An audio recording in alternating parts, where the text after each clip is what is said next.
안녕하세요. 오늘도 사연 살롱을 찾아주셔서 감사합니다. 저는 부산에 사는 30대 중반의 여성이에요. 사연을 듣다 보니 가끔 파혼하신 분들 이야기가 나오더라고요.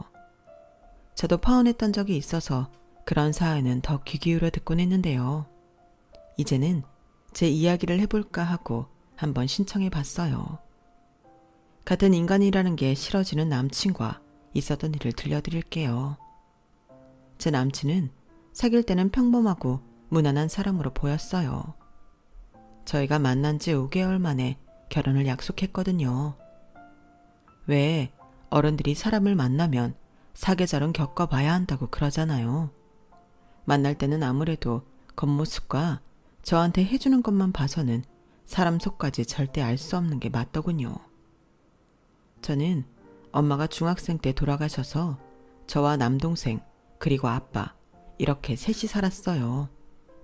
부모님은 부부 동반 모임에서 여행을 다녀오는 길에 트럭이 부모님이 타신 고속버스를 들이받아서 교통사고를 크게 당하셨어요. 그 사고로 엄마가 돌아가시고 아빠는 다리에 평생 장애가 남게 되신 거고요. 아빠는 엄마가 돌아가시고 홀로 살아남으셨다고 죄책감을 갖고 한동안 힘들어하셨지만 저희 남매를 위해 다시 힘을 내어 재활훈련을 하셨어요. 재활을 마쳤지만 아빠는 늘 지팡이를 쓰셔야 했고 컨디션이 좋지 않을 때는 휠체어도 사용하셔야 했어요. 하지만 그런 중에도 원래 하고 계시던 유통 쪽 사업에 더 힘을 쏟아 부으셨죠.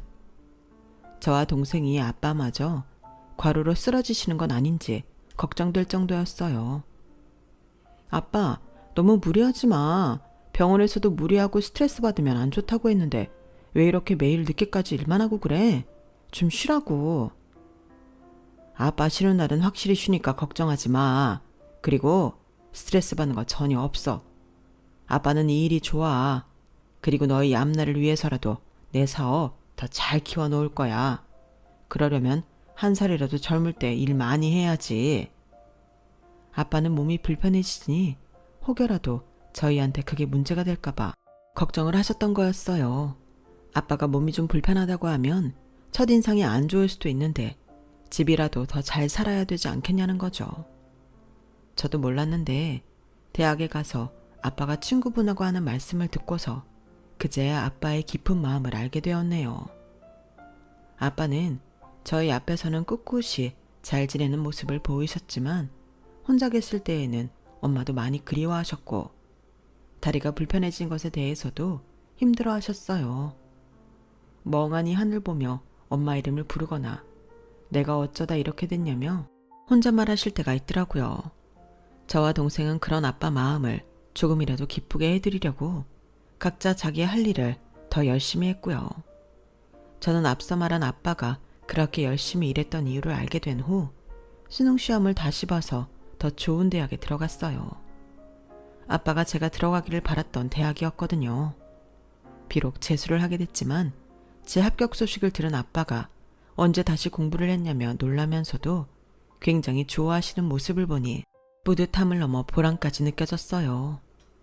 그 후 저도 저 자신만을 생각하지 말고 아빠와 동생을 위해서도 정말 잘 돼야 되겠다고 마음먹었어요. 그건 저뿐만 아니라 동생도 마찬가지였던 것 같아요. 동생은 명문대를 전액 장학금을 받으며 들어갔거든요. 아빠는 유통사업을 계속하시면서 화장품 사업까지 뛰어들었어요. 어느 날 갑자기 마음이 동해 시작하신 게 아니고 그동안 차근차근 준비해 오면서 인력과 자금을 모았던 거라 사업은 처음 하는 일 같지 않게 순조롭게 진행됐어요. 그러면서 아빠 명의의 건물도 소유하셨고요. 저와 동생은 엄마를 잃고 몸도 불편한 것을 극복하고 이렇게 집안을 일구신 아빠를 정말 존경했어요. 대학을 나와 직장에 들어와 보니 아빠가 얼마나 대단한지 더 절실히 느끼게 됐고요. 사회생활이라는 거 일보다도 특히 인간관계가 어찌나 힘든지 그 많은 사람들과 소통하고 앞장서 일하는 게 아무나 하는 거 아니구나 새삼 깨달았거든요. 아빠는 저와 동생이 각자 위치에서 제 할 일을 잘 해나가는 걸 보며 마음이 놓이신 것 같았어요. 미경이 성훈이 둘 다 아빠 도움 안 받고 직장 잡아 일 잘하고 있는 거 보니 흐뭇하다. 그래도 언젠가 아빠 회사 들어와야 되는 거 알고 있지? 아빠는 첫째, 둘째도 안 따지고 아들, 딸도 안 따져. 무조건 일 더 잘하는 게 먼저야. 알지? 그건 나도 성훈이도 잘 알고 있지. 근데 난 동생하고 아빠 회사 갖고 싸우기 싫기도 하고 꼭 아빠 회사에 안 가도 된다고 생각해. 내가 잘할 수 있는 걸 찾게 되면 그때 말할게. 나도 누나랑 같은 생각이야. 아빠가 납득할 수 있게만 해줘. 니들이 서로 신경전 안 버리고 그런 마음이라니 아빠도 기쁘다. 그런데 미경아, 너 결혼은 안 하냐? 아빠는 갑자기 이런 분위기에서 그런 말을 해. 웬 결혼? 나 일하는 게 더 좋아. 그래도 너 회사 들어간 지도 좀 됐고 이제 남자 만나야지. 대학 때도 연애 한 번 하는 눈치가 없었잖아. 사람도 사귀어 봐야 누가 내 짝인지 알 수 있는 거야. 그러니 이제는 주변에 괜찮은 남자들 눈여겨보고 그래. 아빠, 진짜 나 지금은 연애 생각도 결혼 생각도 없어. 그러니까 하는 소리야. 연애해야지, 결혼해야지. 이런 생각하면 이미 늦어. 나랑 잘 맞는 짝 찾는 것도 일하고 비슷해. 자꾸 눈여겨보고 만나봐야 나랑 누가 잘 맞는지도 아는 거라고. 아빠는 내심 제가 결혼해서 빨리 가정을 이루기를 바라는 것 같았어요. 저런 말이 오가고 며칠 뒤 동생이 이런 말을 했거든요. 전에 아빠가 고모하고 통화하는 거 들었는데 우리가 엄마 없이 사춘기 보낸 게 마음 아프신가 봐. 우리만의 단란한 가정을 이루기를 원하신다고 그런 말씀하셨어. 나야 아직 대학 졸업도 해야 하고 여유가 있는데 누나를 보면 조급한 마음이 생기시나 봐. 너무 싫다고만 하지 말고 누구 만나는 척이라도 해봐. 우리가 아무도 안 사귄다고 하면 아빠는 그게 아빠 다리가 그래서 그러나 하고 걱정하더라고. 그 말을 듣고 나니 아빠한테 미안해지더라고요. 저야 물론 아빠가 불편하신 것 때문은 전혀 아니었고 정말 제가 남자 만나는 것에 관심이 없었던 거였어요. 하지만 아빠 입장에서는 그렇게 생각하실 수도 있겠더라고요. 저는 그때부터 누군가 만나봐야겠다는 마음을 갖게 됐지만 그게 생각처럼 잘 되지는 않았어요. 제가 좀 괜찮다고 생각한 사람은 애인이 있거나 결혼을 했고 아니면 너무 가벼운 사람도 있었고 취미나 성격이 안 맞아서 실망스러운 사람도 있었어요. 그렇게 어영부영 1년 반 정도 더 시간이 지나갔을 때 아빠는 다시 다리에 통증을 느껴 얼마간 입원을 하게 됐어요. 병원에서는 특별한 이상보다는 아빠가 나이도 있는 데다가 그동안 무리한 게 몸의 이상으로 나타나는 것 같다며 너무 일만 하지 말고 쉬기를 권했어요. 아빠는 고심 끝에 일단 경영 일선에서는 물러나고 대표 직함을 유지하신 채 실무는 전문 경영인에게 맡기셨어요. 그럴 즈음에 저도 새로운 도전을 하고 싶어서 선배가 하고 있는 한 식당에 매니저를 하기로 했어요. 제 말을 듣고 아빠도 동생도 엄청 놀라더라고요. 그도 그럴 것이 아빠는 당연히 제가 화장품 쪽 사업을 하게 될 거라고 생각하고 계셨고 동생도 제가 지금 다니던 회사를 그만두면 아빠 회사에 들어가겠거니 했거든요. 아니 한식당이라니. 아빠는 미경이 네가 당연히 화장품 쪽 일을 할 거라 믿었는데 원래 요식업의 뜻이 있었던 거야. 그럼 아빠가 식당을 차려줄게. 왜 다른 사람 밑에 가서 일을 해? 몇 년 전부터 요즘 젊은 사람들 취향이 많은 한식당 쪽에 자꾸 관심이 가더라고. 근데 내가 경영 공부만 했지 그쪽으로는 아는 게 없잖아. 무턱대고 아빠 돈으로 식당 차려놓고 파리 날리다가 망하면 안 되지. 나는 음식보다는 경영에 더 관심이 많은데 어떻게 해야 손님 회전율이 더 좋은지 사람들이 어떤 걸 좋아하는지 파악하는 걸 공부할 겸 들어가는 거니까 너무 뭐라고 하지 말아줘. 혹시 알아? 나중에 내가 요식업 하게 돼서 아빠 회사 계열사처럼 될 수도 있잖아. 와 누나, 그렇게 자기만의 길을 개척할 생각할 줄은 꿈에도 몰랐네. 누나 뜻이 정 그렇다면 나는 찬성. 그래, 네 뜻이 정 그렇다면 아빠도 잘 알겠다. 다만 아빠 사업에 관심 없어 보이는 건 좀 섭섭하구나. 절대 그런 거 아니고 나중에 아빠 사업을 이어받게 되더라도 좀 더 세상 경험이 많으면 좋지 않겠어? 좋게 생각해줘 아빠. 그렇게 해서 저는 선배가 하는 한식당에 매니저로 들어갔어요. 한식당이라고 해도 그저 그런 동네 식당이 아니고 꽤나 세련된 데다가 예약도 많고 규모도 좀 있는 곳이었어요. 특히 젊은 사람들한테 인기가 많은 식당이었죠. 우연치 않게 그 한 식당이 아빠 건물 중 하나인 빌딩 바로 맞은편에 있었어요. 가끔 아빠 대신 건물 관리인을 만나러 올 때가 있었는데 그 때문인지 동네가 낯설지 않아 나름 마음이 편하더라고요. 그렇게 한 식당에서 일을 하게 되자 마지못해 승낙하셨던 아빠도 일주일에 한 번은 손님으로 오셔서 식사를 하셨어요. 이 만둣국은 아빠 입에도 참 잘 맞는구나. 여기 음식이 대체로 깔끔하고 그릇이나 식기도 무작정 젊은 사람들 취향만이 아니라 단순하면서도 세련됐어. 그래서인지 나처럼 나이 있는 사람도 오기 나쁘지 않구나. 미경이 언제 한번 니네 선배랑 나랑 좀 만나자고 해줄래? 갑자기 아빠가 선배를 만나겠다고 해서 좀 의아하긴 했어요. 그런데 아빠는 생각지도 못한 밀키트 사업 이야기를 하시더라고요. 반조리 음식을 냉동이나 냉장으로 만들어 유통할 생각이 있으면 우리가 판매를 맡아서 해보고 싶은데 어떤가? 아, 미경이 아버님. 아니, 대표님께서 그렇게 적극적으로 해주신다면 저도 힘껏 해보고 싶습니다. 무엇보다 저희 음식을 좋게 평가해 주셔서 정말 감사합니다. 선배는 너무 좋아했고 저 역시 일이 좋은 쪽으로 잘 풀려가서 너무 잘 됐다 싶었어요.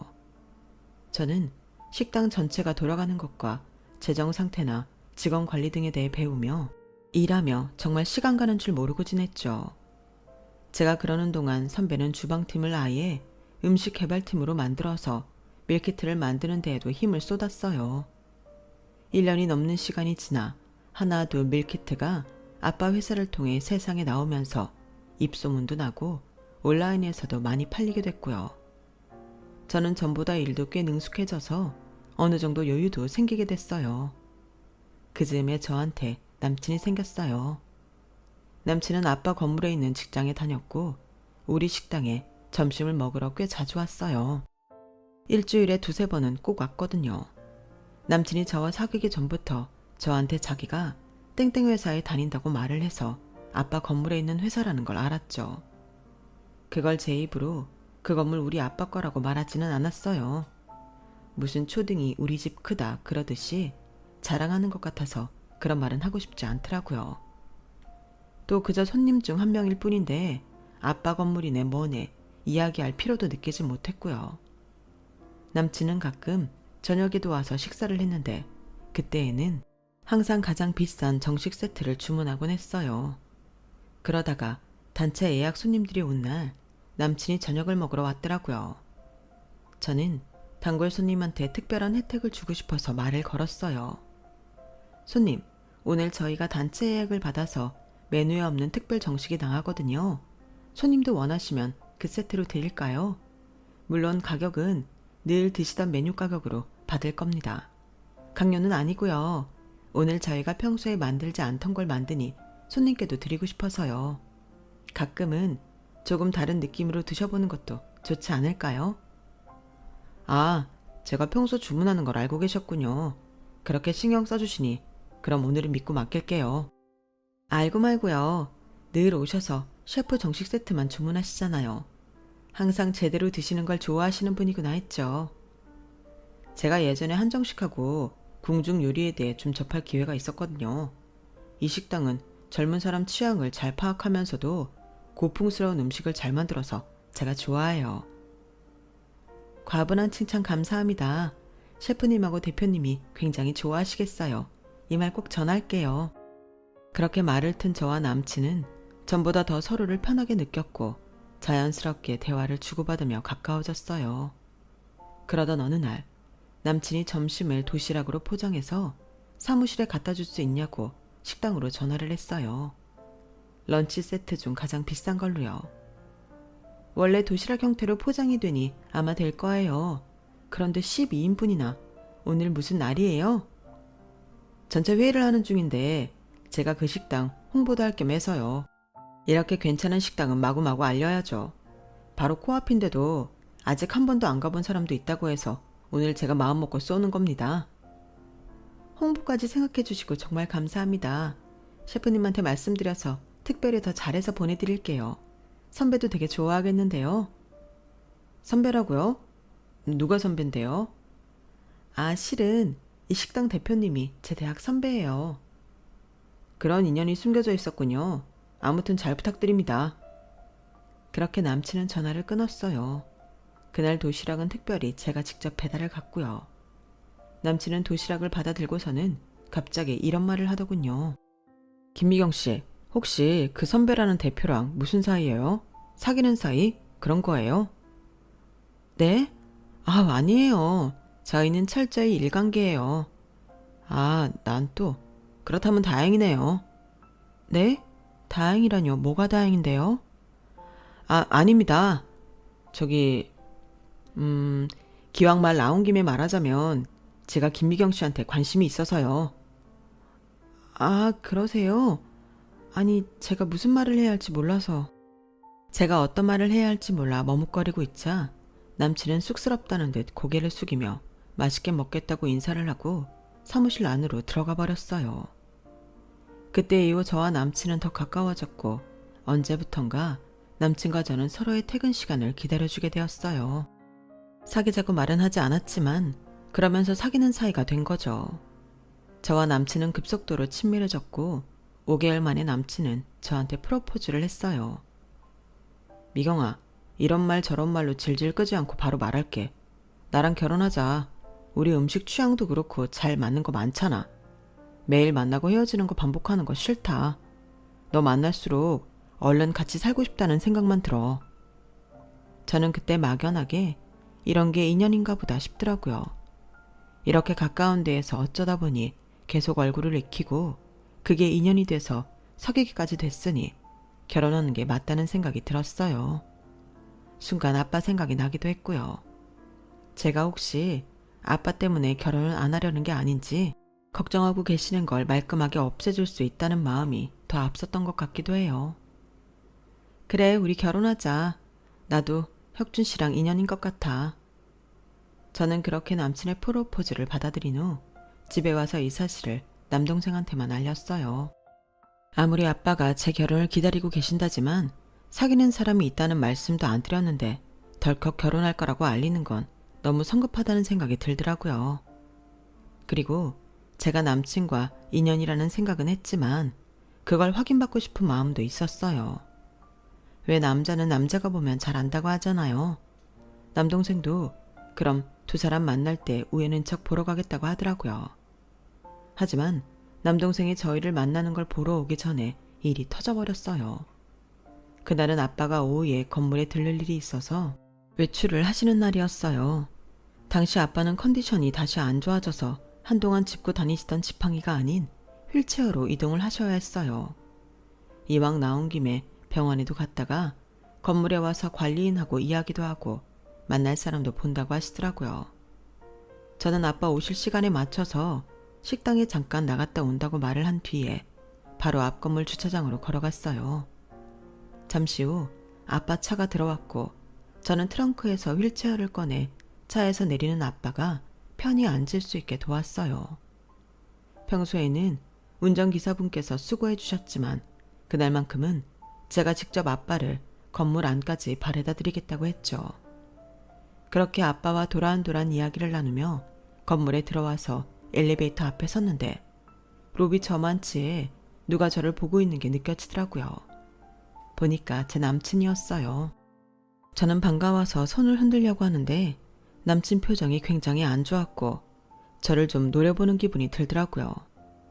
혹시 무슨 일이 있나 싶어 남친에게 아는 척은 안 하고 막 도착한 엘리베이터에 아빠와 함께 올라탔죠.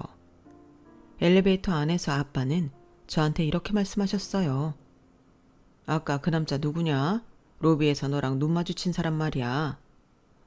아, 그게 아는 사람이긴 한데 혹시 그 남자랑 사귀는 사이라도 돼? 왜 말을 제대로 못해? 나중에 말하려고 했는데 아빠가 눈치채버렸네. 여기에 있는 땡땡 회사에 다녀. 강혁준이라고 하고 대리래. 그러냐? 땡땡 회사면 우리 회사랑도 거래를 하는 데구나. 근데 나 그런 거 아직 말하지는 않았어. 나도 혁준 씨 집 어떤지 잘 모르거든. 그런 말을 하며 아빠를 약속이 있는 사무실까지 모셔다 드렸고 저는 그 후에 바로 식당으로 돌아왔어요. 하지만 남친의 전에 볼 수 없던 차가운 표정이 자꾸 아른거려 일이 손에 잡히지 않더라고요. 그래서 남친한테 혹시 무슨 일이 있냐고 문자를 보냈죠. 한참 후 남친은 오늘 끝나고 시간 되면 만나자고 하더라고요. 기니 할 이야기가 있다면서요. 뭔가 심각한 느낌이라 알겠다고 바로 답을 보냈어요. 괜히 가슴이 쿵쾅거리고 안정이 되지 않더라고요. 무슨 안 좋은 일이라도 있는지 걱정도 됐고요. 그날따라 시간이 늦게 가는 기분이라 저는 얼른 퇴근 시간이 되기만을 기다리며 시계만 봤어요. 빨리 무슨 일인지 알게 돼서 이런 기분을 떨쳐버리고 싶었어요.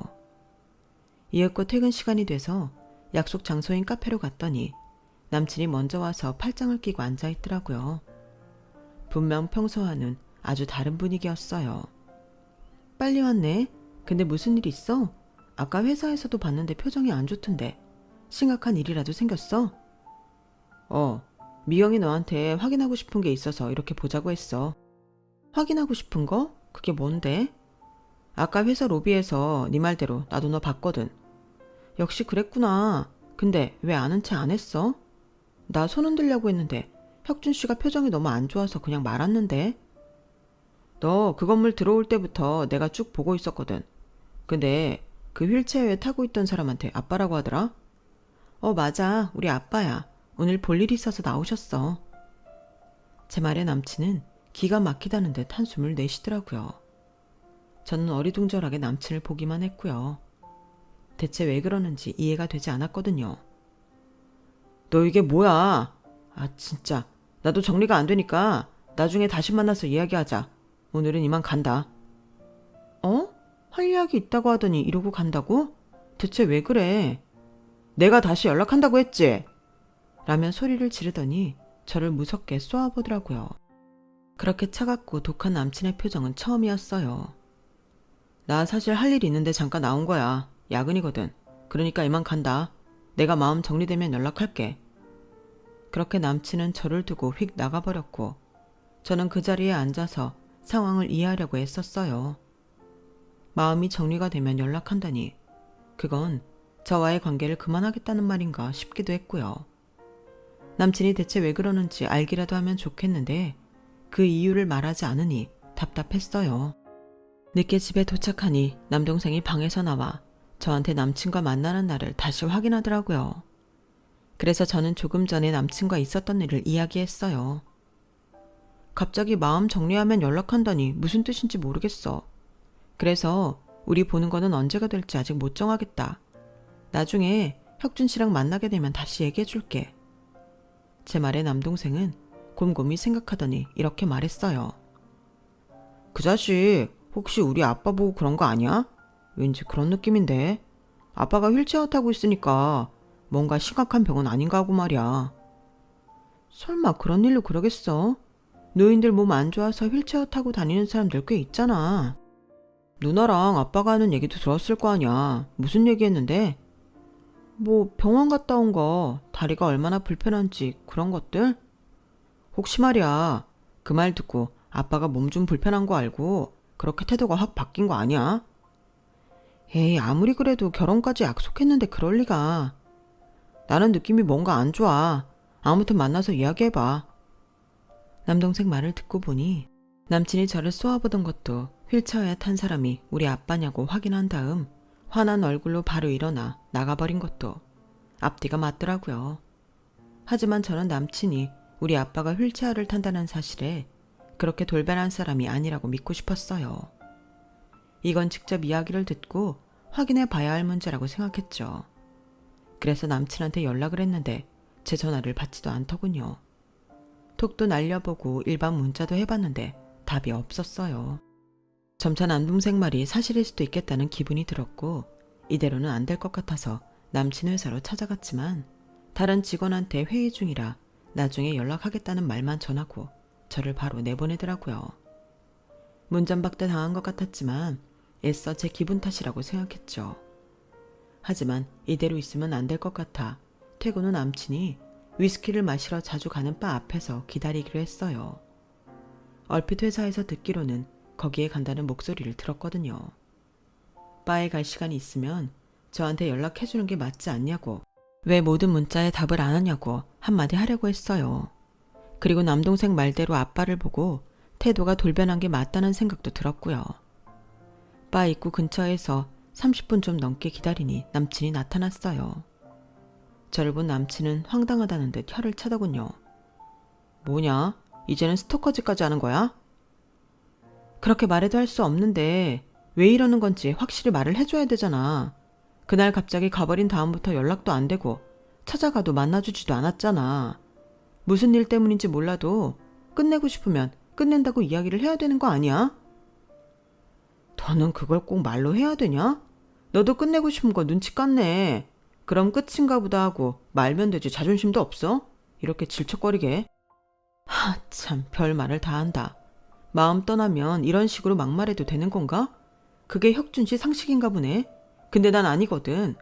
그래도 결혼 이야기까지 오간 상대라면 끝낼 때는 무엇 때문에 끝낸다 말은 해야지. 나는 그 말 안 해주는 게 더 너한테 낫다고 생각했거든. 네 몸 불편한 아빠 때문에 안 된다고 하면 네 기분은 좋겠냐? 그 말 안 하고 연락 끄는 게 나로서는 배려였는데 네가 아주 네 무덤을 파고 들어가는구나. 기어이 이 말을 들어야 속 시원하겠냐? 정말 그것 때문이야? 우리 아빠 다리 불편한 거? 그럼 말도 안 되는 이유 때문에 혼자 헤어지기로 하고 그걸 상대한테 말도 안 하고 일방적으로 연락 끄는 게 그게 배려라는 거야? 참 희한한 논리다. 그러는 너는 왜 진작 니네 아빠 다리 불편하다고 말 안 했는데 다 이렇게 될까봐 철저하게 숨기고 있었던 거잖아. 좀 번지르르한 데에서 매니저로 일하고 거기 대표랑도 선후배 사이라길래 뭐 지 능력은 좀 되는 것 같다 싶었지. 세상에 집안이 그따위일 줄 누가 알았겠냐고. 너 나 코 깨어서 평생 네 아빠 수발 들게 만들려고 했지. 더 이럴 작정으로 나한테 뭐 예약 손님들만 주는 특별 정식 서비스라는 척 되게 나댔잖아. 결국 식재료 남고 다른 거 따로 만들기 귀찮으니까 그랬으면서 돈은 돈대로 다 받고 지들 편한 대로 생색은 다 내고 지금 생각해보니까 아주 상습범이야. 이런 식으로 사람 꼬여내서 얼마나 뜯어먹었냐? 착각하는 모양인데 결혼하자고 먼저 얘기 꺼낸 거 혁준 씨야. 그래놓고 이제 와서 뭐? 내가 뭘 어떻게 했다고? 네가 그런 말 나오게 다 유도한 결과잖아. 너 완전히 믿게 만들어서 말이야. 아무튼 나는 평생 몸 불편한 네 아빠한테 돈 떼어 먹히면서 살고 싶지 않으니까 그런 줄 알아. 아주 내 덕 보려고 단단히 벼르고 있다가 내가 눈치채고 연락 안 하니까 똥줄 탔나 보네. 와, 진짜 살다 보니 별 희한한 말을 다 듣는다. 야, 우리 아빠가 너 뭐 볼 거 있다고 네 덕을 보니? 차라리 벼룩에 간을 빼먹지. 월급쟁이 몇 푼이나 번다고. 참네.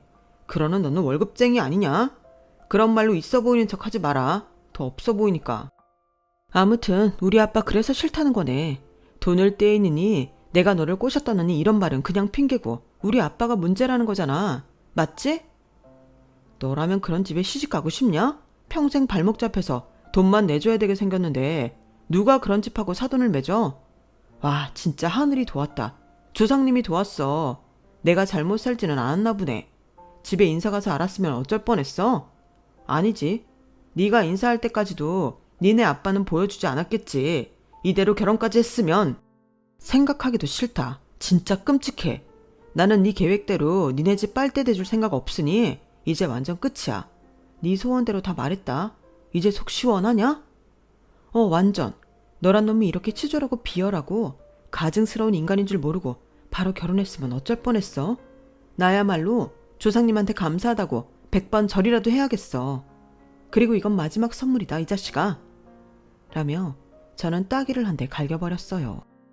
야, 너 미쳤어? 아주 마지막이 더럽네 이거. 이렇게 천박한 걸 돈 좀 깨나 나가는 식당 매니저라고 좋게 본 내가 잘못이지. 내가 할 소리를 네가 하냐? 너 앞으로 무슨 일이 생겨도 그거 다 네 탓이니까 후회하지 마라. 제 말에 남친은 뒤에서 저한테 한 번만 더 이러면 가만 안 둔다는 둥 펄펄 뛰고 난리를 쳤어요. 남동생이 생각했다는 게 맞다는 걸 확인한 순간 저는 너무 가슴이 찢어지는 것 같고 동시에 분노가 치밀었어요. 저딴 인간이 감히 우리 아빠를 무시하다니 화가 나서 견딜 수가 없었죠. 1년 중 거의 반을 그런 인간과 만났다는 것도 참을 수 없이 치욕스러웠어요. 저는 하룻밤 동안 잠을 못 자며 혼자 분을 삭히다가 결국 남동생한테 이 같은 사실을 전했어요. 남동생은 그럴 줄 알았다는 듯 고개만 끄덕이더라고요. 그리고 저는 출근을 했고 모든 걸 잊으려고 더 열심히 일에만 파고들었어요. 그런데 남동생이 전화를 해서 지금 바로 도시락을 아빠 건물에 있는 땡땡 회사로 배달해달라는 거였어요. 거기는 강혁준 그 인간 있는 데인데? 아무튼 갖고 와. 누나가 직접 좀 갖다 줘. 저는 동생이 그 회사에 무슨 볼 일이 있을까 싶어 갸웃했지만 일단 주문받은 거라 음식이 나오는 대로 포장을 해서 들고 갔어요. 한층 전체를 다 쓴 회사라고는 하지만 직원들 자리에 앉아있는 게 한눈에 훤히 다 보이더라고요. 제가 도시락을 들고 사무실 안으로 가자 남자가 저를 보고 놀라서 바로 앞으로 오더라고요. 야, 이거 뭐야? 뭐 하는 짓이냐고. 여기가 어디라고 감히 알짱거려? 누구세요? 저 여기 배달 왔어요. 누구세요? 하, 너 진짜 이렇게 나올래? 그리고 누가 여기 이런 도시락 시킨다고? 이거 시킬 사람 없거든. 빨리 나가. 당장 갖고 나가라고. 남자 목소리가 커지자 주변에 있던 직원들이 흘끈거리며 저와 남자를 쳐다보더라고요. 그러자 남자는 잘 됐다는 듯 작정하고 이렇게 말했어요. 이 여자 조심해요. 사람 꼬셔서 등쳐먹는 그런 인간이니까 다들 속지 말라고요. 눈웃음 살살 치면서 상냥한 척 해놓고 뒤통수 후려치는데 저 완전 발목 잡힐 뻔했다니까요. 그때 저만치에 있는 대표 사무실 문이 열리더니 남동생이 휠체어에 탄 아빠와 모습을 드러냈어요. 지금 누가 우리 딸한테 저 따위 말을 하는 겁니까, 이 대표? 저 사람 누구예요? 감히 우리 딸을 모욕하는 저 사람. 회사 대표는 얼굴이 하얗게 질렸고 남자의 상사인 팀장이 오더니 남자 팔을 잡아당기며 말했어요. 강혁준, 너 이리 와. 네가 한참 잘못한 것 같은데 저분은 우리 거래처 대표님 따님이야. 네? 그게 무슨 말도 안 되는. 저기 저 노인네. 아니 그러니까. 그제야 돌아서 아빠와 남동생을 본 남자는 말을 더듬기 시작했어요. 노인네? 그래. 네가 그렇게 비웃고 펄쩍 뛰게 싫어한 노인네가 바로 우리 아빠야. 너한테 돈 떼어갈 거라고 진저리 치며 나보고 조상이 도와서 결혼 전 알게 돼 다행이라고 한 사람이 바로 니네 회사 거래처 대표라고. 그 말에 남자 얼굴에 핏기가 싹 사라졌어요. 그리고는 정말 거짓말 안 보태고 달달 떨기 시작하는데 이 인간이 진짜 이렇게 비겁하고 못났구나 싶은 게 정말 정 떨어지더라고요. 회사 대표는 팀장을 불러서 다들 보는 앞에서 호통을 쳤어요. 자네는 직원 교육을 어떻게 시켰길래 이 모양이야? 아무리 거래처 대표를 모른다고 해도 그렇지 나한테 온 손님한테 노인네라는 둥 그런 무례한 말을 해. 그리고 잘 알아보지도 않고 중요한 VIP들한테 함부로 댔으니 이거 어떡할 거야? 강혁준이라는 사람 자네가 뽑자고 했잖아. 그런데 나 오늘 보니까 저 강혁준이 때문에 우리 회사 손해가 말이 아니던데 어떻게 된 거야? 손해요? 대표님 그게 무슨 말씀이신지. 재고 처리 엉망으로 해놓은 담당이 바로 저 강혁준이야. 그 말에 팀장은 얼굴이 싹 굳어서 남자를 노려보았고 남자는 어쩔 줄을 몰라 지 두 손을 맞잡고 절절 맸어요. 그때 남동생이 아빠 휠체어를 끌고 제가 있는 데까지 왔어요. 그러는 동안 전 직원이 자리에 일어나서 지켜보는데 무슨 영화의 한 장면을 보는 것 같더라고요. 말 한마디 하는 사람 없이 숨죽이고 지켜보고 있었거든요. 저와 남자가 있는 데까지 오자 아빠가 말씀하셨어요. 이렇게 자기 할 일도 제대로 못하는 인간이 감히 열심히 살며 자기 길 개척하는 내 딸한테 막말을 해? 게다가 회사에 피해까지 입히고 말이야. 이 대표, 나 이런 사람 있는 회사랑 뭘 믿고 거래합니까? 그 말에 회사 대표는 바로 달려와서 허리를 숙였어요. 죄송합니다, 김 대표님. 제가 이 일은 가시는 대로 바로 처리하겠습니다. 그렇게 허리를 깊게 숙인 그 회사 대표와 팀장, 그리고 벌벌 떨고 있는 남자를 뒤로 한 채 저는 도시락을 남겨두고 남동생과 아빠와 함께 자리를 떠났어요. 뒤에서는 그 회사 직원들이 수근거리는 소리가 들려왔어요. 뭐야, 그러니까 아빠가 다리 좀 불편하다고 지가 차놓고 여자 이상한 사람 만든 거잖아. 그러게, 근데 하필 여자가 우리 회사 거래처 대표 딸인 거고. 저 인간 언젠가 사고 칠 줄 알았어. 허영심만 가득해서는 세상 지 혼자 잘난 줄 알고 일도 엉망이더니 꼴 좋다. 그날 밤 남자는 식당 앞에서 저를 기다리고 있었어요. 그런 남자를 향해 저는 마지막 말을 날렸죠. 네 말 맞다나. 나야말로 인생 잘 살았나 봐. 너 같은 개차반하고 더 이상 엮이지 말라고 이렇게 파토나게 됐잖아. 와, 이게 진짜 인간님으로 될 일이니? 이런 거 모르고 너랑 결혼했으면 어쩔 뻔했어. 하긴 너랑 결혼할 일은 없었겠다. 너는 우리 아빠 휠체어 탄 거 봤으면 바로 쪽냈을 거 아냐. 야, 이건 얘기가 다르지. 너 왜 니네 아빠 사업하는 거 숨겼어? 그리고 저 건물도 니네 아빠 거고 그걸 진작 말했어야지. 왜? 그거 말하면 우리 아빠가 없어지니? 너 그딴 걸로 사람 판단하는 거 당연한 줄 아나 본데 나는 아니거든. 그리고 다른 사람들도 안 그래. 너 나랑 인연 끊었다며 왜 찾아오고 그래? 네가 한 말 돌려줄 테니까 잘 들어. 질척대지 말고 꺼져줄래? 꼴도 보기 싫으니까. 그러자 남자는 자기 얼굴을 두 손으로 감싸며 소리를 질렀어요. 아, 미치겠네. 돌아버리겠네. 제가 고성방가로 경찰에 신고한다고 하자 남자는 어쩔 수 없이 발길을 돌렸고 얼마 후 회사에서도 해고됐어요. 그런데도 이 인간은 지가 한 말도 기억 못하는지 몇 번이고 저를 찾아와서 다시 시작하자며 애원하고 잘못했다고 싹싹 빌기까지 하더군요. 저를 좋아하는 건 진심이었다나요? 아니, 저더러 사람 꼬시려고 작정하고 달려들었다며 공개 모욕까지 줘놓고서 어쩜 그렇게 뻔뻔한지. 제가 그 일 전부 다 다니던 회사에 올려놓겠다고 하니 그제야 꽁지 빠지게 도망쳐버리더라고요. 그 이후로 제 앞에 그림자도 비치지 않고 있어요. 아빠는 인생 공부했다고 생각하라며 결혼은 제가 정말 좋은 남자 만났다고 생각할 때 하라고 하시더군요. 더는 결혼하라, 남자 만나라 재촉하지 않겠다고 하시네요. 저도 남자도 결혼도 천천히 지금 제가 하는 일 열심히 하며 느긋한 마음으로 찾아볼 생각이에요. 제 이야기는 여기까지예요. 들어주신 분들 모두 건강하시길 바라고요. 항상 좋은 일만 생기셨으면 좋겠어요. 감사합니다. 여러분, 사연 댓글에 응원과 현명한 조언 부탁드려요. 좋아요와 구독은 저에게 큰 힘이 됩니다. 오늘도 좋은 일 가득하세요.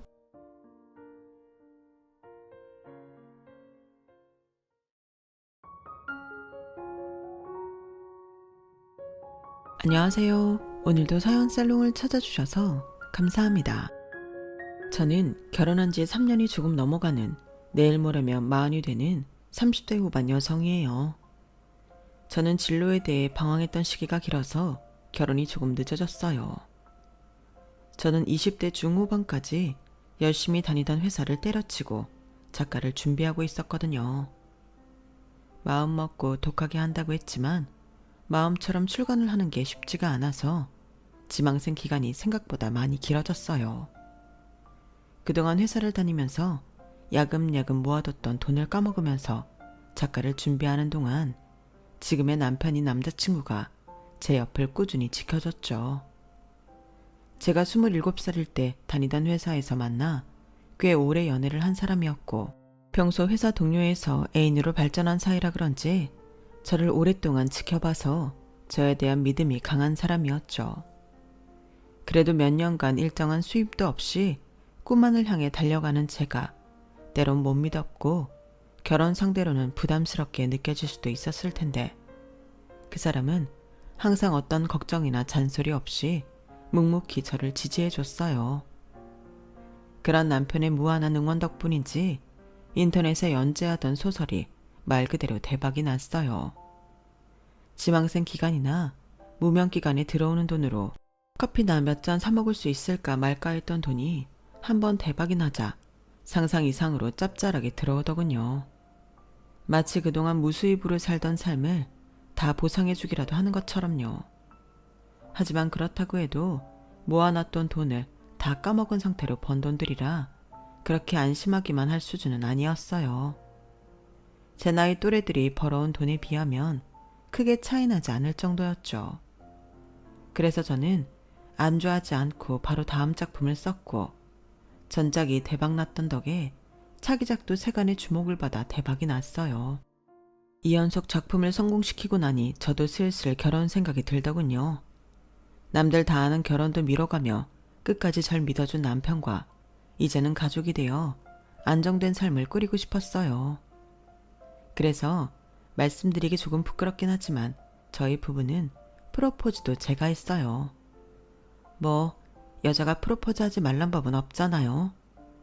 그렇게 영화처럼 기발하고 낭만적인 프로포즈까지는 아니었지만 분위기 좋은 호텔을 예약해서 명품 시계와 꽃을 선물하며 청혼을 했죠. 평소 무뚝뚝하던 남편이 눈물을 흘리며 저를 꼭 껴안아 주더군요. 무수입으로 살아왔던 기간 동안 저희 데이트 비용은 남편이 다 내줬었는데 처음으로 제가 번 돈으로 이렇게 나름대로 호화로운 데이트를 즐기고 명품 선물을 하니 저도 참 기분이 좋더라고요. 돈 버는 맛이 이런 거란 걸 새삼 오랜만에 깨닫기도 했고요. 경제적으로 여유가 생기니 결혼 준비를 하는 과정도 수월했어요. 뭐든 가장 마음에 들고 좋은 것으로 해도 별로 부담이 크지 않은 느낌이었어요. 덕분에 결혼식도 신혼집 마련이나 혼수도 남들이 적당히 부러워할 만한 수준으로 했던 것 같아요. 친정에 손 벌린 건 없지만 시댁에는 제 수입이 크다는 사실을 공개하는 게 부담스러워서 친정에서 어느 정도 보태주셨다고 들러대긴 했죠. 작품 수입이라는 게 워낙 들쭉날쭉이라 또 언제 시들해질지 모르니 말하기 조심스러운 것도 있었고 괜히 큰돈 번다고 하면 시댁 태도가 이상해질까 두려운 것도 있었어요. 맞아요. 한마디로 불필요한 분란을 만들고 싶지가 않았던 거죠. 남편이 제게 티를 내진 않았지만 제가 지망생이었을 시절 결혼 적령기가 넘어갈까 말까 하던 남편에게 시부모님께선 선자리를 제안하는 문자를 보냈던 걸 우연히 본 적이 있었거든요. 꿈만 쫓는 미래가 불안정한 애랑 계속 만나며 시간 허비했다간 네 결혼도 물 건너간다며 안정적인 회사원이나 참한 공무원 아가씨를 소개해 줄 테니 저와 영 못 헤어지겠다면 저 몰래 한번 만나라도 보라면서요. 그땐 솔직히 하늘이 무너지는 줄 알았지만 결과적으론 남편이 거세게 화를 내며 나가지 않은 모양이더라고요. 자식둔 부모님들 심정이 아예 이해가 안 되는 것도 아니라서 그러려니 생각하고 넘기려고 많이 노력했어요. 남편이나 시부모님 모두 제가 그 문자를 봤다는 사실을 모르니 제가 시댁에서 상처받은 적이 있다는 것도 몰랐을 거예요. 저도 사람이다 보니 최대한 이해하려고 했어도 은근히 경계가 되는 마음은 어쩔 수 없더라고요. 그래서 남편에게도 시댁에게 수입을 공개하는 건 부담스럽다고 잘 돌려 말했고 제 뜻을 받아들인 남편은 일반 직장인 월급 정도 버는 프리랜서 작가가 되었다고 시댁에 잘 포장한 것 같더라고요. 그렇게 어찌어찌 오랜 연애 끝에 저희도 결혼을 하게 되었죠. 주변에 저희 커플의 사정을 알던 친구들도 그동안 고생 많았다며 많은 축하 속에서 행복한 결혼식을 올렸어요. 결혼 전 다른 건 걱정이 안 되었지만 딱 한 가지 걱정이 되는 게 있었어요. 남편에게는 형이 한 분 계셨는데 그 형의 아내분, 그러니 제게는 큰동서 되시는 분께서 잘 사는 집 따님이라고 하시더군요. 친정에서도 결혼할 때 도움을 많이 주시고 부잣집 딸이라고 하니 시부모님께서 아주 딸을 얻어온 양 예뻐하셨다고 들었거든요. 아무래도 저처럼 남편 결혼 적령기 넘을 때까지 제 꿈만 쫓던 며느리랑은 다르게 대하실 것 같아 그게 조금은 걱정이 됐어요. 그래도 뭐 제가 이제는 없어서 이러는 게 아니라 있어도 없는 척하니까 이 정도는 감수해야겠다고 생각을 했죠. 안녕하세요. 처음 인사드리네요. 어머, 드디어 우리 도련님이 결혼을 하네. 이제 나도 동서가 생기네요. 반가워요. 우리 잘 지내봐요. 네, 형님. 앞으로 잘 부탁드려요. 걱정이 무색하기도 제 형님 되실 분은 서글서글한 인상의 미인이셨어요. 첫 만남부터 어찌나 친절하고 성격이 밝으신지 정말 부유하고 화목한 가정에서 티 없이 맑게 자란 느낌이 나더라고요. 결혼한 제 주변 친구들이 시부모님 못지않게 빌런인 게 동서지간이라며 겁을 주곤 했었는데 막상 직접 형님을 만나보니 그런 걱정이 싹 사라질 정도였어요. 그렇게 길지 않은 시간이었지만 사회에서 잘 만나보기 힘든 수준으로 좋은 사람인 것 같은 느낌이 확 왔죠. 여보, 형님 너무 싹싹하고 인상도 좋으시다. 걱정 많이 했는데 한시름 났잖아. 당신은 형님 저런 분이면 미리 말을 좀 해주지. 괜히 긴장했네. 내가 말 안 했었나? 그래서 우리 부모님도 아주 예뻐 죽으려고 하셔. 시부모님이 예뻐한다는 소린 들었는데 그냥 부잣집 딸이라서 그런 줄 알았지.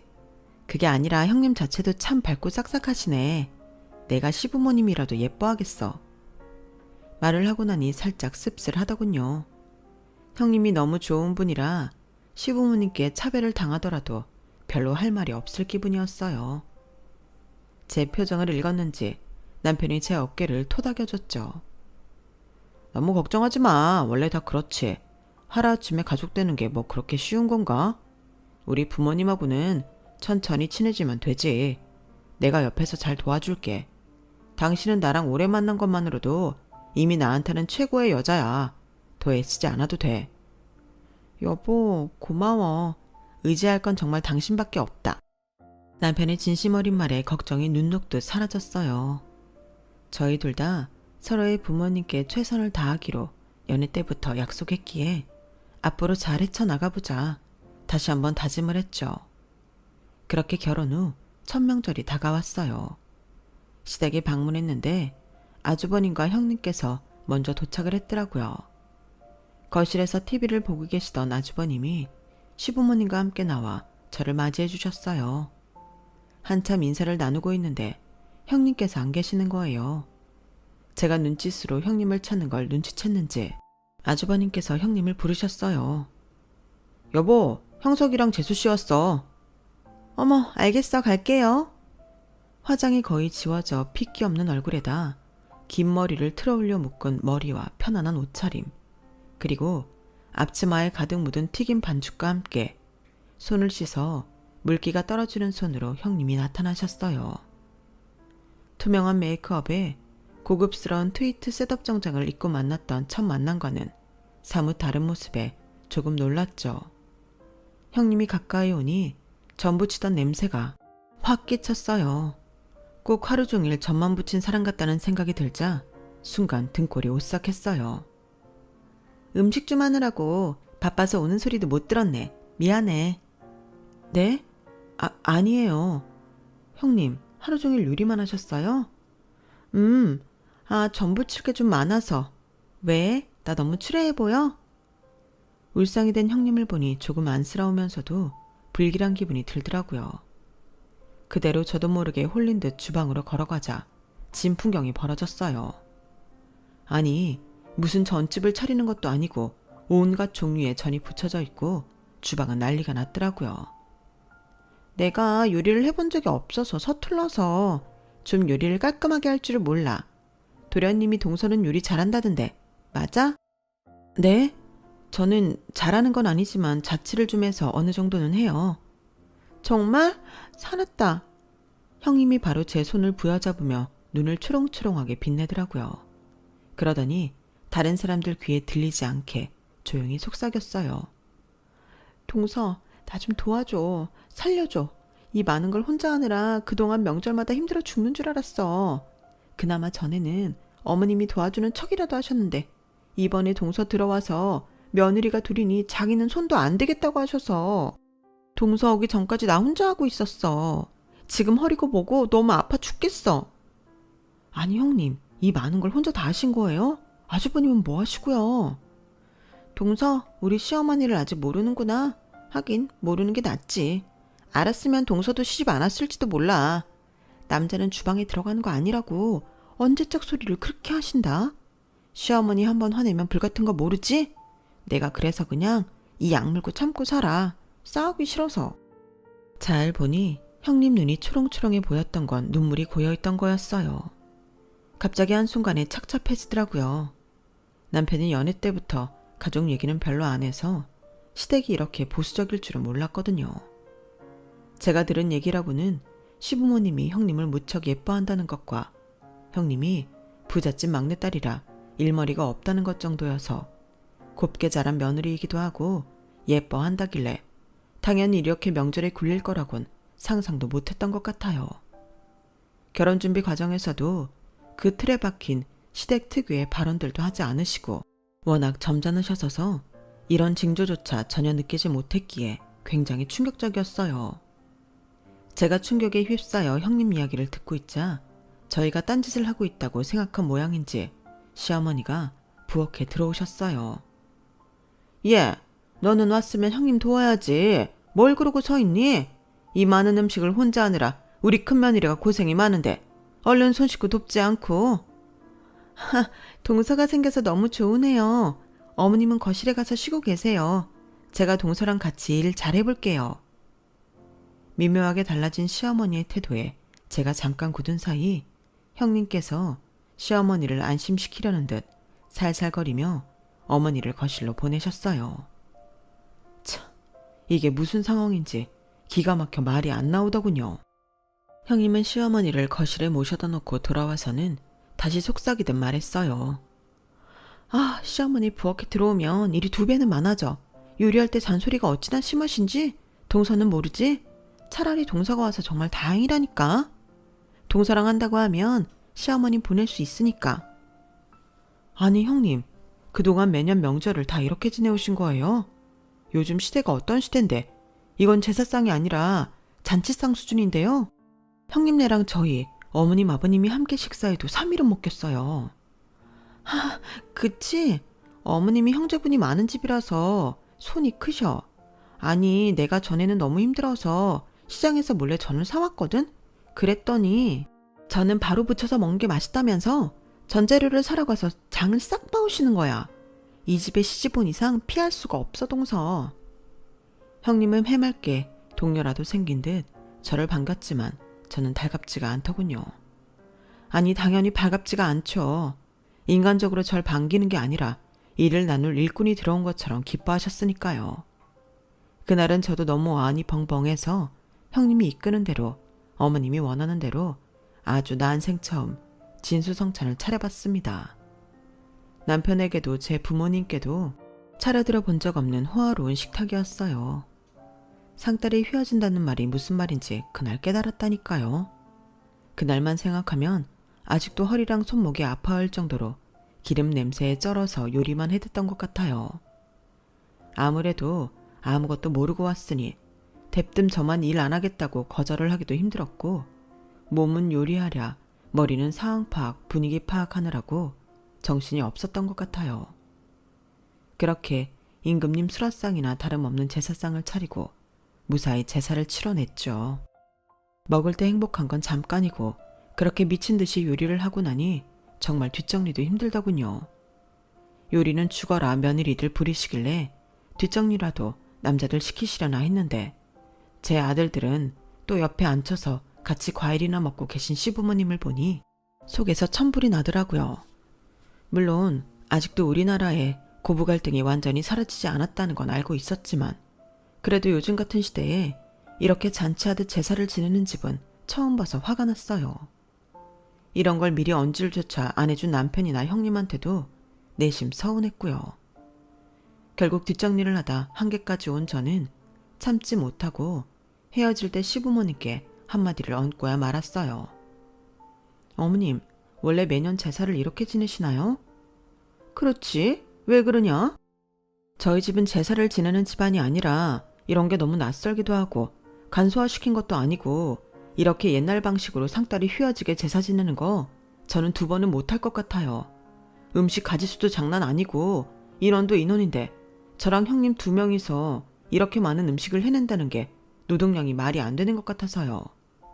다음부터는 음식 가짓수를 줄이고 남편들도 참여를 해야 부담 없이 제사를 지낼 수 있을 것 같아요. 한마디만 얹히려고 했는데 시어머니의 왜 그러냐는 태어난 물음에 할 말이 본물처럼 터져나오더군요. 보는 사람에 따라 왜 그렇게 발끈하냐 생각할 수도 있겠지만 저는 오히려 할 말을 다해서 다행이라고 생각했어요. 제가 몇 번을 더 참고 오늘 같은 제사상을 차리다가 어느 날 갑자기 폭발하면 시부모님은 그걸 더 이상하게 보셨을 테니까요. 차라리 이런 일을 처음 겪는 오늘 제대로 제 의사를 못 박아두는 게 나을 것 같았죠. 예상 못한 건 아니었지만 시부모님의 얼굴이 불그락 푸르락 해지더라고요. 너는 제사를 몇 년 지낸 것도 아니고 이제야 겨우 결혼하고 첫 제사 지낸 애가 벌써부터 한다 못한다 말이 많으니? 아휴, 세상 참 말세다. 그럼 이 많은 음식을 다 늙은 내가 하리? 그래야 네가 속이 편할까? 어머님, 그 뜻이 아니고요. 이렇게 많은 음식을 한다고 생각하면 어머님도 힘드시죠? 옛날이야 워낙 다 같이 못 먹고 살았으니 제사 때라도 다 같이 모여서 밥 먹자고 이렇게 후하게 차린 거라고 들었어요. 지금은 옛날처럼 못 먹는 시대도 아닌데 괜히 음식 가짓수 많으면 요리하는 데만 힘들고 다 먹지도 못해요. 그래서 간소화하고 남자들도 좀 좁자는 건데 뭐가 문제인지 모르겠네요. 남자들이 어딜 재수없게 주방에 들어가? 요리는 여자들 담당이야. 남자들은 바깥일 하니까 여자들이 이런 일이라도 해야지. 어머님, 그 말씀도 참 서운하네요. 저도 바깥일하는 처지에 이런 일은 왜 여자들만 하라고 하시나요? 세상이 많이 바뀌었어요. 꼭 그렇게 바깥일, 집안일 할 게 아니라 남자도 여자도 다 나눠서 하면 편하잖아요. 뭐야? 너는 일도 집에서 하는 애가 뭐 그리 바깥 나가서 일하는 애하고 비교를 해, 비교를. 나가고 안 나가고가 뭐가 중요해요, 어머님. 일하는 건 똑같은데. 6식구 먹을 걸 한두 가지 메뉴도 아니고 상다리 휘어지게 하려면 두 사람으로는 턱없이 부족하죠. 어머님도 솔직히 그동안 힘드셨을 거잖아요. 요즘은 제사를 안 지내는 집도 많은데 이왕 할 거 필요 이상으로 하지 말고 간소화하면 온 가족이 다 힘들이지 않고 즐겁게 할 수도 있는 거잖아요. 남자들 따로 여자들 따로 누군 TV 보고 누군 하루 종일 부엌에 갇혀서 요리만 만들면 누가 명절에 제사를 지내고 싶겠어요. 제가 하는 말을 들으며 뒷목을 잡으시던 어머님은 여름 봤는데 더 이상 받아칠 말은 없으셨는지 돌아온 제 남편 멱살을 부여잡고 흔들어대기 시작했어요. 깜짝 놀란 형님과 아주버님이 어머니를 뜯어 말리기 시작하셨죠. 아, 이놈아, 이 자식아.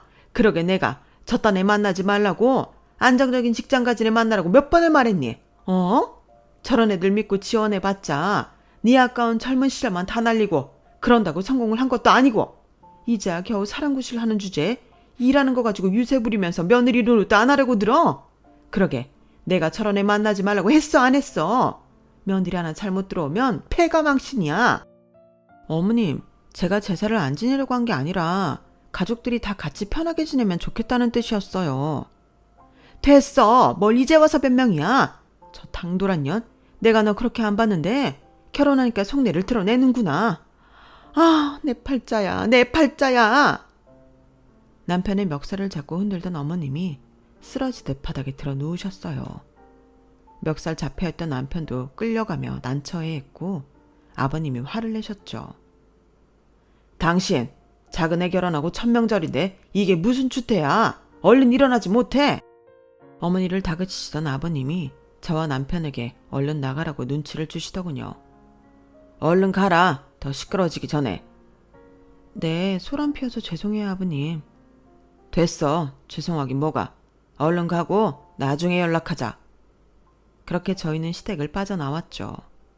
하고 싶은 말은 다 했지만 결론이 나지 않은 채로 나와버려서 내심 찜찜한 마음이 들더라고요.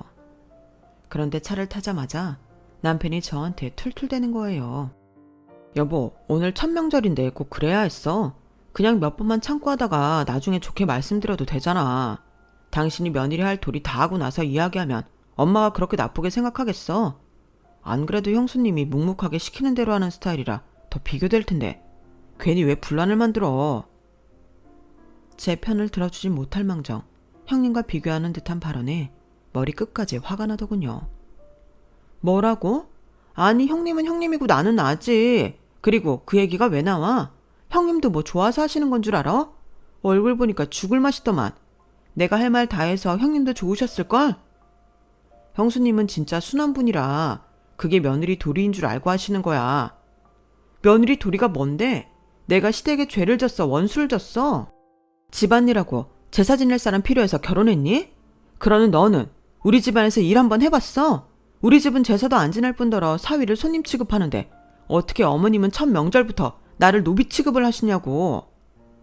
그제서야 남편이 뭔가 깨달은 듯 말이 없더라고요. 남편이 저희 집에 왔을 때 저희 부모님은 정말 남편을 귀한 사이 대하듯 잘해주셨거든요. 여보, 미안해. 내가 생각이 짧았다. 나는 형이 결혼하고 우리 부모님한테 순종하는 형수님만 보면서 몇 년 지냈더니 나도 모르게 이게 당연한 건 줄 알고 살았네. 이제 보니 이기적이었던 것 같아. 남편의 누그러진 태도와 진심으로 미안한 기색이 보이자 흥분했던 제 마음도 조금씩 가라앉더라고요. 그래, 형님도 좋아서 하는 거 아니야.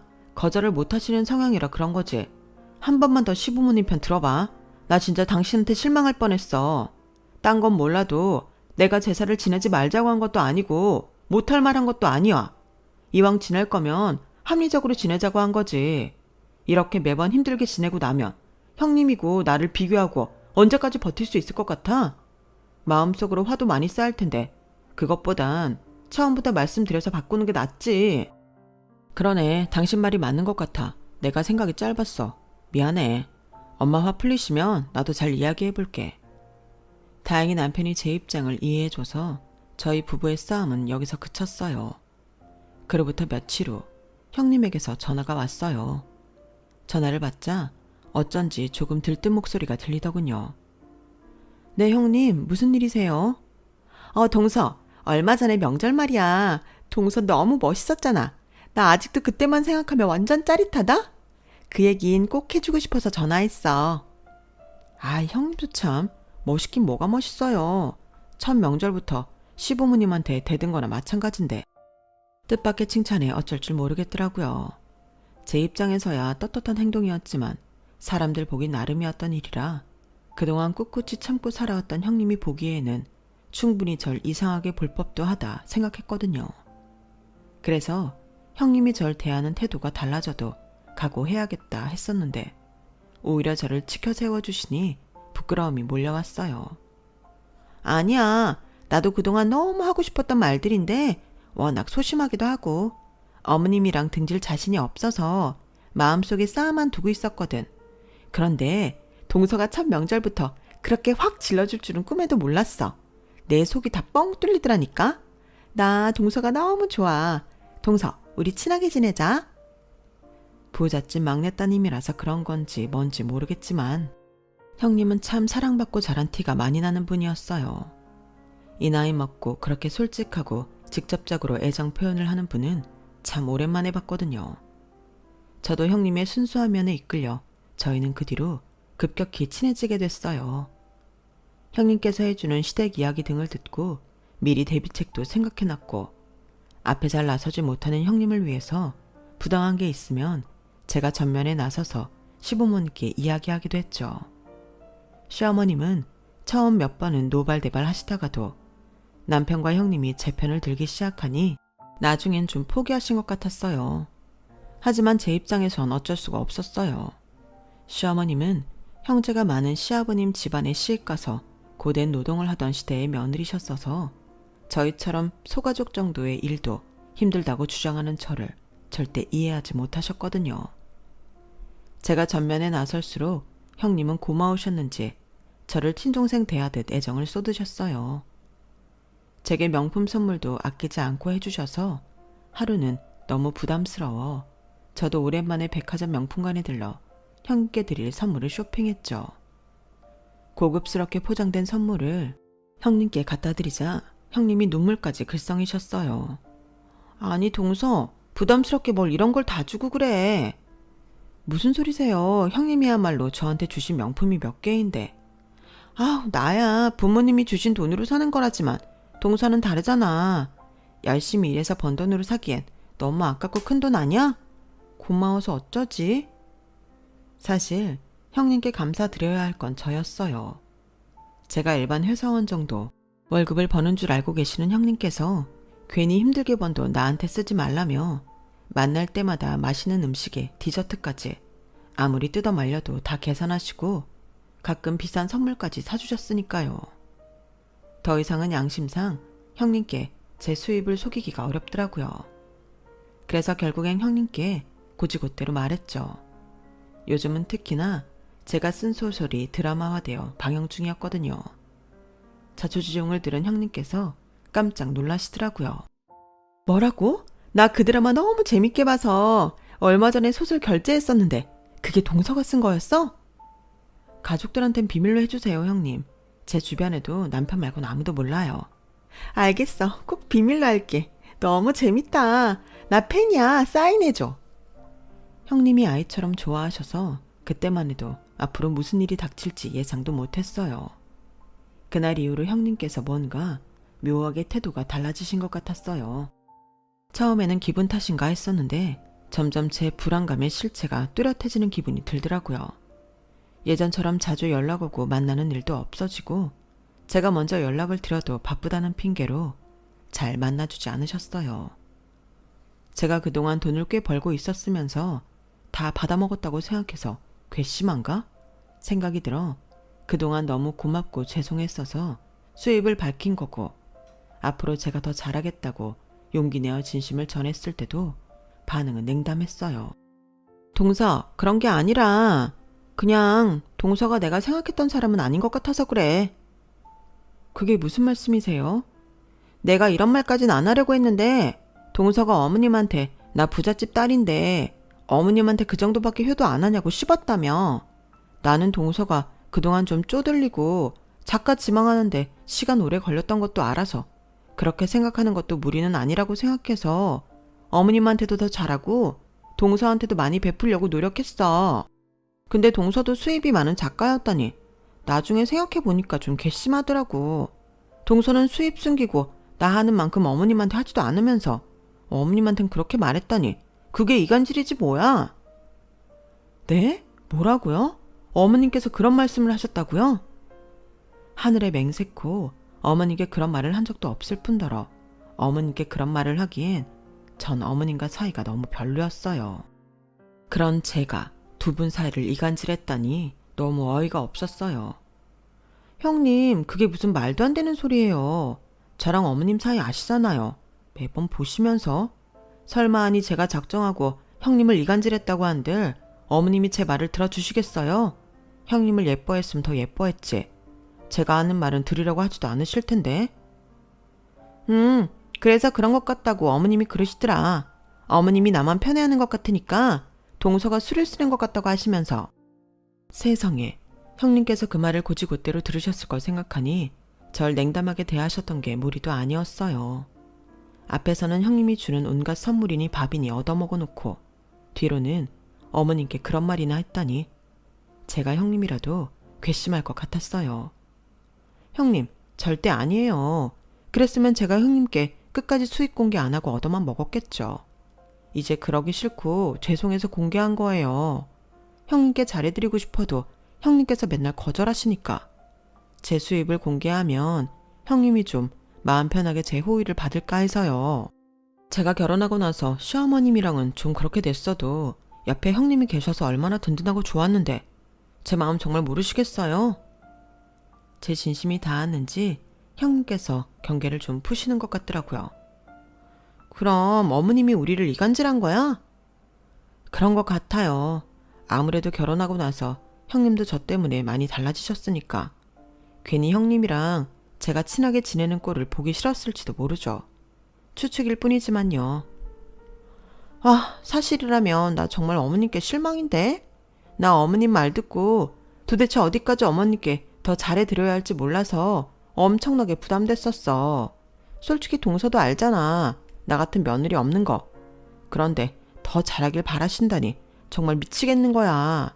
옆에서 동서가 그걸 부추기는 줄 알고 동서가 얼마나 미웠는 줄 알아? 저는 형님의 반의 반도 못하는데 그런 소리를 제가 왜 하겠어요? 그런 말할 자격도 없어요, 저는. 동서, 오해해서 미안해. 처음 그 얘기를 들었을 때 바로 물어볼걸. 아니에요, 형님. 충분히 오해하실 만했어요. 앞으로는 이런 얘기 있으면 꼭 저한테 먼저 물어봐 주세요. 저도 그동안 받기만 해서 죄송했어요. 이제 제 호의 좀 마음 편하게 받아주세요. 저희는 그렇게 아름답게 화해를 했어요. 하지만 시어머님께는 한번 말씀을 드려야겠다 싶었어요. 이 정도로 오해가 풀려서 다행이지 앞으로도 계속 이간질을 하신다면 무슨 일이 일어날지 장담을 못하니까요. 얼마 안 있으면 설날이라 한번 말씀드려야겠다 싶었죠. 하지만 막상 설날이 되자 딱히 말을 꺼낼 타이밍을 못 찾겠어서 이번엔 그냥 넘어갈까 속으로 고민이 되었죠. 괜히 나서서 분란 만드는 것 같기도 했고요. 남편도 제 편을 들어주긴 해도 당연히 저와 시어머님 사이가 더 이상 안 좋아지는 걸 지켜보기 힘들 거고요. 그래서 그냥 넘어가려고 했는데 어머님께서 전에 비해 간소화된 차례상을 보시더니 대뜸 이러시는 거예요. 아, 집안에 사람이 잘 들어야 한단 말이 괜히 있는 게 아닌데 정말 괜히 착한 며느리까지 물들여서는. 어머님의 중얼거림에 순식간에 분위기는 싸해졌어요. 누가 봐도 착한 며느리는 형님, 잘 들어와야 했던 사람은 저를 가리키는 말이었죠.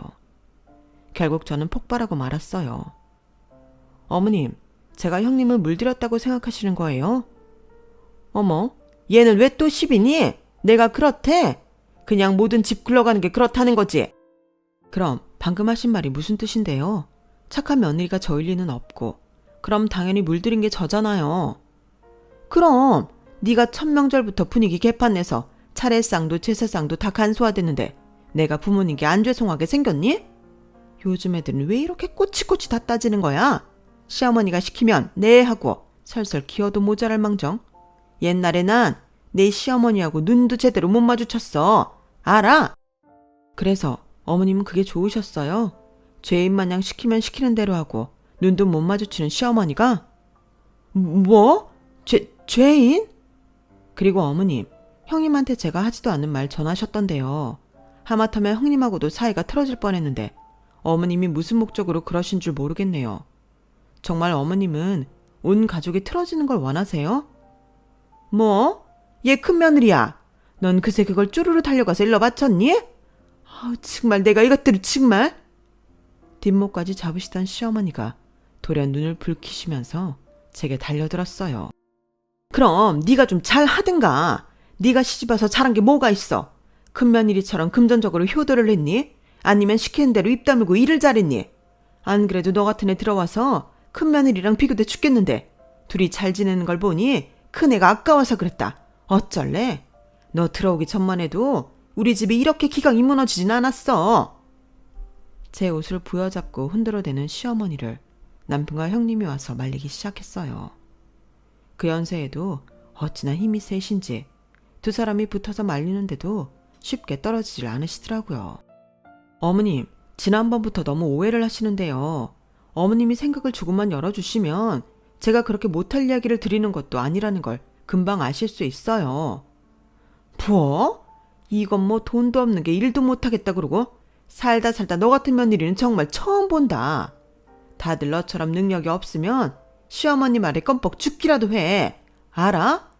어디 거지 같은 걸 몇 년 기다려주고 결혼도 못할 뻔한 거 내 아들이 걷어줬더니 저딴 식으로 나와? 어? 네? 거지 같다고요? 어머님이 내뱉은 말에 저도 모르게 벙쪘어요. 저를 마음에 안 들어 하시는 거야 진작에 알고 있었지만 그렇게까지 생각하고 계실 줄은 몰라서 충격받았죠. 저도 모르게 상처받은 얼굴을 했고 순간 형님과 눈이 마주쳤어요. 남편이 뭐라 입을 열기도 전에 형님이 먼저 입을 여셨죠. 어머님, 말씀 좀 가려가면서 하세요. 평소 얌전하고 싫어도 내색 없이 순종적이던 형님이 하신 말씀에 집안 분위기가 한층 더 냉랭해졌어요. 어른에게 맞설 용기가 없다며 매번 앞에서는 중립을 지키던 형님이 나서자 다들 깜짝 놀란 눈치였어요. 뭐라고? 뭘 가려서 해? 동서한테 해도 너무하시잖아요. 능력이 없다니 거지 같다느니 동서가 어머님께 그런 말 들어야 할 이유도 없고 그런 사람도 아니에요. 집에서 글 쓴다는 핑계로 몇 년을 놀고 먹고 이제와 겨우 돈 번다는 게 신입 초봉 쥐꼬리만한 월급 벌면서 며느리 노릇은 하나도 안 하려 하는 애한테 내가 그럼 뭐라고 해야 되니? 동서한테 능력 없다고 하면 지나가던 개가 웃겠어요. 저기 저 TV에 나오고 있는 어머님도 즐겨보시는 드라마 저것도 동서가 쓴 소설이 원작이라고요. 뭐라고?